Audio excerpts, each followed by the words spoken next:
Saudara-saudaraku yang dirahmati Allah, Islam adalah agama yang mengajarkan kejujuran dan kebenaran.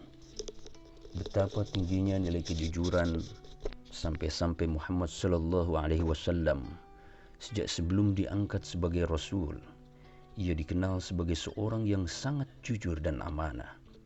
Kejujurannya dikenal oleh seluruh masyarakat Arab sehingga ia digelari dengan Al-Amin, artinya orang yang jujur dan sama sekali tidak pernah berbohong. Kejujuran yang menjadi sendi atau pilar dan bahkan pintu masuk menjadi seorang muslim. Betapa indahnya sebuah kejujuran dalam sebuah kehidupan ini. Di dalam sebuah hadis diceritakan bahwa suatu ketika seorang sahabat Nabi yang terkenal dengan kealiman dan kejujurannya, Umar bin Al-Khattab, sedang berjalan-jalan di pesisir padang pasir yang sangat tandus dan luas. Lalu tiba-tiba ia bertemu dengan seorang anak yang kecil yang lusuh dan kumal yang sedang menggembalakan kambing di tengah padang pasir yang sangat tandus.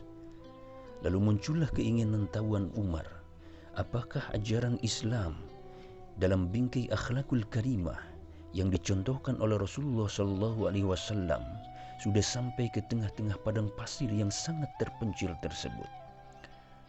Umar pun lalu mengucapkan salam. Assalamualaikum.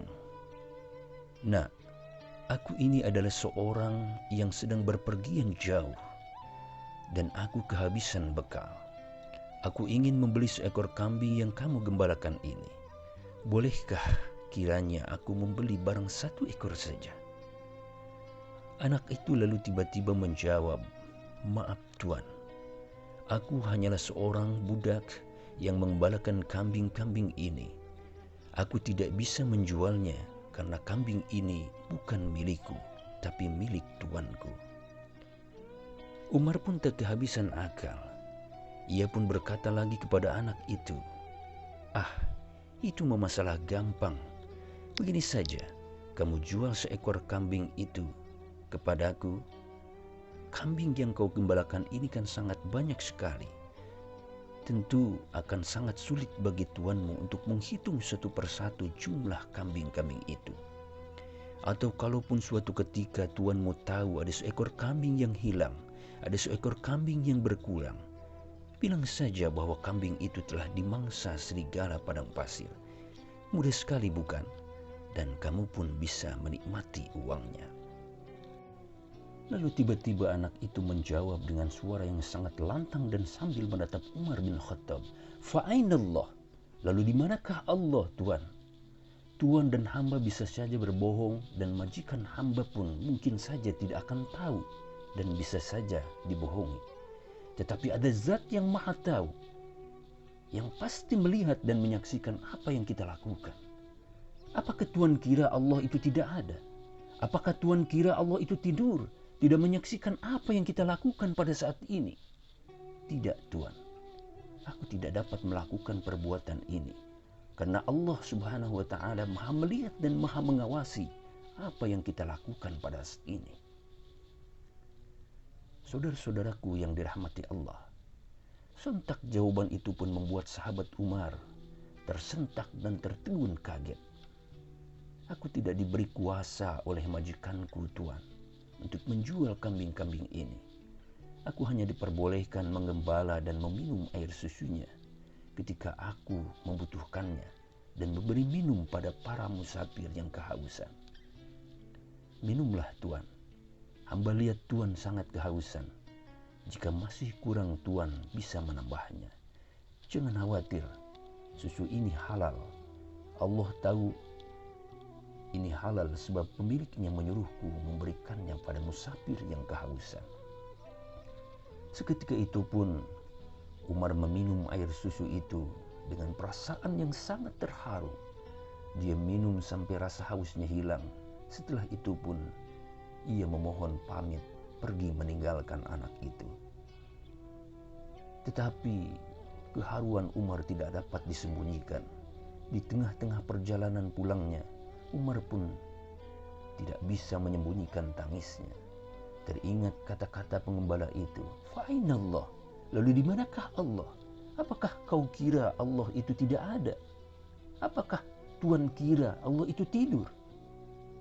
Umar pun terus menangis ketika mengingat seorang bocah, seorang pengembala kambing yang sangat kumal dan lusuh di tengah-tengah padang pasir, ternyata memiliki rasa ketakwaan dan keimanan yang begitu dalam. Dia memiliki kejujuran yang sangat tinggi. Hatinya menyinari keimanan, akhlaknya sungguh mulia. Sesungguhnya ajaran Rasulullah SAW telah terpatri dalam jiwanya. Umar pun terus melangkahkan kakinya sambil bercucuran air matanya. Sepantasnya lah seorang manusia yang berakhlak mulia dan memiliki ketakwaan kepada Allah yang begitu tinggi tidak sepatutnya menjadi hamba sahaya manusia. Dia hanya pantas menjadi hamba Allah Subhanahu wa ta'ala. Selanjutnya Umar pun suatu ketika membeli budak itu dan langsung memerdekakannya.